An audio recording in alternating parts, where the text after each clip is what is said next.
अस्सलाम वालेकुम दोस्तों, कैसे हैं आप सब लोग। उम्मीद करती हूँ खैर खैरियत से होंगे। दोस्तों आप लोग देख रहे हैं देसी kitchen H for YouTube channel. कैसे हैं दोस्तों, उम्मीद करती हूँ आप सब खैरियत से होंगे। दोस्तों आज मैं आप लोगों के लिए लेकर आई हूँ बहुत ही मज़ेदार सी खंडलियाँ बनाने की रेसिपी। इतने लो कॉस्ट रेसिपी लेकर आई हूँ कि आपका दिल खुश हो जाएगा। और ऐसी गर्मी के मौसम में आप इसको ज़रूर बनाएं। इस पर कोई ज़्यादा कॉस्ट नहीं लगती और बहुत ही ईजी तरीके से बन जाती हैं। फिर कुछ लोगों से ये बिखर जाती हैं और कुछ से हार्ड हो जाती हैं। तो सारे टिप्स एंड ट्रिक्स मैं आज आपको इसी वीडियो में बताऊंगी। तो चलिए देर नहीं करते, रेसिपी को स्टार्ट कर लेते हैं। तो सबसे पहले यहाँ पर मैं आपको बता देती हूँ इसके इंग्रेडिएंट्स। तो यहाँ पर सबसे पहले मेरे पास प्याज है। प्याज को एक बड़े साइज़ की मैंने ऑमलेट कट में कट कर लिया है इसको। और ये आधी गड्डी मेरे पास हरा धनिया है, इसको भी मैंने चॉप कर लिया है। 2 से 3 हरी मिर्चें हैं, इसको भी बारीक चॉप कर लिया है। यहाँ पर मेरे पास ड्राई मसाले हैं। 1 टीस्पून लाल मिर्च का पाउडर है। नमक हस्बे ज़रूरत है। 1 टीस्पून सफ़ेद ज़ीरा है। 1 टीस्पून साबुत धनिया है, इसको मैंने कूट लिया है दरदरा सा। और 1/4 टीस्पून यहाँ पर हल्दी है। और ये मेरे पास बेसन है। बेसन मेरे पास आधा कप है, यानी आधा पाव है। और इसको मैंने बहुत अच्छे से छान लिया है। याद रखिएगा कि इसको छान कर ही इस्तेमाल किया जाएगा इस रेसिपी में। तो ठीक है, चलिए अब इसकी तरफ बढ़ते हैं। तो यहाँ पर मैंने एक पतीली में पानी ले लिया है। पानी 1 प्याली है। अब इसके अंदर मैं सारे हरा मसाला शामिल कर रही हूँ। आप गौर से देखिएगा, मैं पानी की बात कर रही हूँ। पानी यहाँ पर मैंने लिया है 1 प्याली। और बेसन हमारे पास है आधा पाव। तो यहाँ पर ये हरा मसाला चला गया है। पानी में जैसे ही उबाइल आना शुरू हो गया था तो हमने इसमें हरा मसाला शामिल कर दिया है। और ये ड्राई मसाले भी इसके अंदर चले गए हैं। अब इसको बहुत अच्छे से हम मिक्स करेंगे। और इसको आँच आने का थोड़ा सा इंतज़ार करेंगे कि बहुत अच्छे से इसके अंदर बॉइलिंग आ जाए। इसके लिए हम इसको थोड़ा सा कवर कर देंगे ताकि जितने हमारे मसाले हैं अच्छे से पक जाएँ। हरी मिर्च प्याज भी हमारी थोड़ी सी नरम पड़ जाए। सिर्फ 2 मिनट के बाद अब इसको देखा है तो देख सकते हैं कि अच्छे खासा इसके अंदर जोश आना शुरू हो गया है। तो इसके अंदर अब शामिल कर देंगे हम बेसन।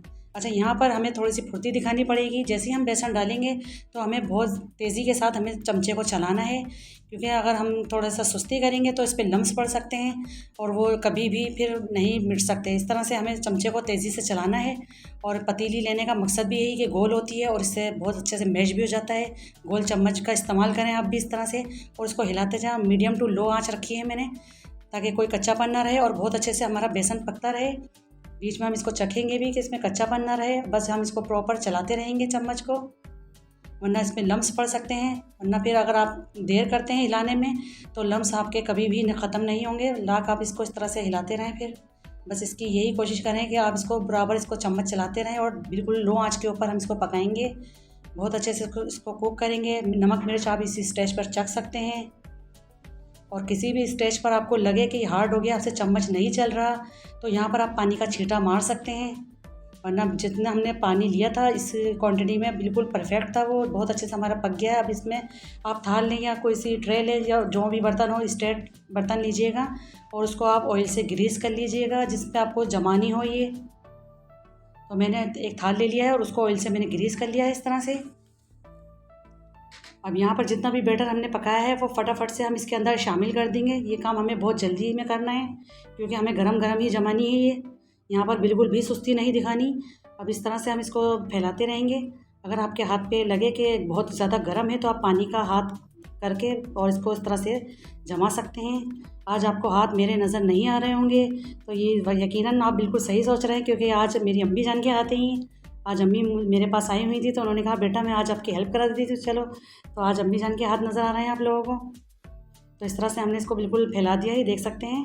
ना ही ज़्यादा मोटी जमाएंगे और ना ही ज़्यादा इसको पतली जमाएंगे। गरम गरम में हमें ये काम करना है, बस याद रहे। अब इसको हम ठंडा होने के लिए छोड़ देंगे। रूम टेम्परेचर में रखेंगे हम इसको। 15 से 20 मिनट के लिए इसको छोड़ दें आप। तो अब ये देख सकते हैं, इसको मेरे ख्याल में 15 से 20 मिनट हो चुके हैं और बहुत अच्छे से ये जम चुकी है, देखने से ही पता लग रहा है। तो चलिए इसकी हम कटिंग कर लेते हैं आप। तो जिस तरह से आपको अच्छा लगे वही शेप आप इसमें काट सकते हैं, लेकिन मैं ट्रायंगल शेप काटूंगी क्योंकि मुझे ट्रायंगल शेप ज़्यादा पसंद है। वरना आपको जो अच्छा लगे वो आप काट सकते हैं। बहुत अच्छी से इसकी हम कटिंग कर लेंगे। और ये माशाल्लाह इतनी अच्छी, इतनी परफेक्ट जमी है क्योंकि छुरी बता रही है इसकी। तो ये देख सकते हैं बिल्कुल अलग से हट गई है, नीचे बॉटम पे भी नहीं लगी, ना ही छुरी पे चिपक रही है। बहुत इजी तरीके से ही देख सकते हैं बिल्कुल हट गई है। और कितनी परफेक्ट लुक है, कितनी शानदार सी लग रही है। और आप इसको ऐसे भी खा सकते हैं, बहुत मज़े की लग रही है। तो हमारे आधा पाव बेसन में ही देख सकते हैं कितनी सारी सी माशाल्लाह से बन गई हैं। तो चलिए अब इसके लिए हम ये ग्रेवी तैयार कर लेते हैं, बहुत ही मज़ेदार सी। तो यहाँ पर मैंने एक पैन ले लिया है, पैन में आधा कप ऑयल डाल दिया है। ऑयल जैसे मेरा गर्म हो गया है तो इसमें मैं हाफ़ टी स्पून इसके अंदर ज़ीरा शामिल कर रही हूँ।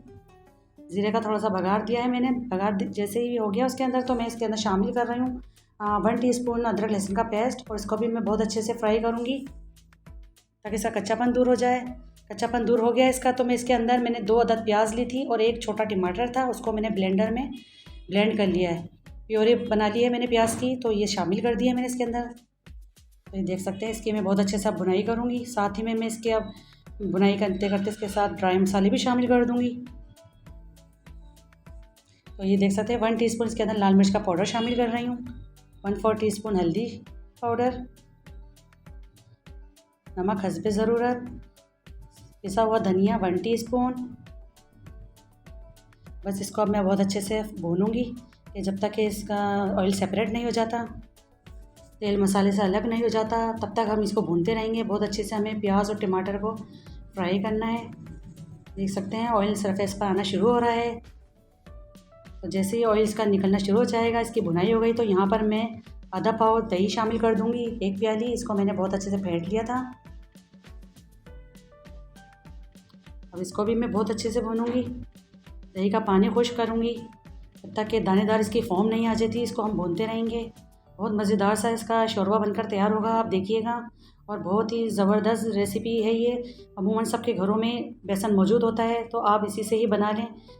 आपको कुछ भी बाज़ार से मंगवाने की ज़रूरत नहीं पड़ेगी। तो ये देख सकते हैं बहुत अच्छे से यहाँ पर भुन चुका है मेरा शोरबा। तो यहाँ पर मैं ग्रेवी लगाने के लिए पानी डाल रही हूँ। इतना आपको पतला रखना है या गाढ़ा रखना है, आपकी मर्ज़ी है। तो यहाँ पर मैंने पानी डाल दिया है, तकरीबन आधी प्याली से थोड़ा सा ऊपर डाला है मैंने। और साथ ही में मैं 2 हरी मिर्चें डाल दूँगी इसके अंदर, इसे कलरफुल अच्छा लगेगा इसके अंदर शोरबा हमारा। और इसको थोड़ा हाई फ्लेम करूँगी, इसको थोड़ी सी आंच ऊपर करके, इसको जोश आएगा पहले इसके अंदर, इसको कवर कर दूँगी मैं। तो ये देख सकते हैं माशाल्लाह से कितना ठाठे मारता हुआ हमारा ये शोरबा तैयार हुआ है और पक गया है। सारी चीज़ें अच्छे से इसके अंदर पक चुकी हैं। जितना भी मसाला था अच्छे से हमारा शोरबा इसके अंदर तैयार हो गया है। तो अब इसके अंदर मैं जो खंडलियाँ हैं वो मैं इसके अंदर शामिल करती जाऊँगी। जितनी मुझे ज़रूरत है मैं उतनी डालूँगी और चूल्हे को ऑफ़ कर दूँगी, क्योंकि हमारा शोरबा बिल्कुल तैयार हो चुका है।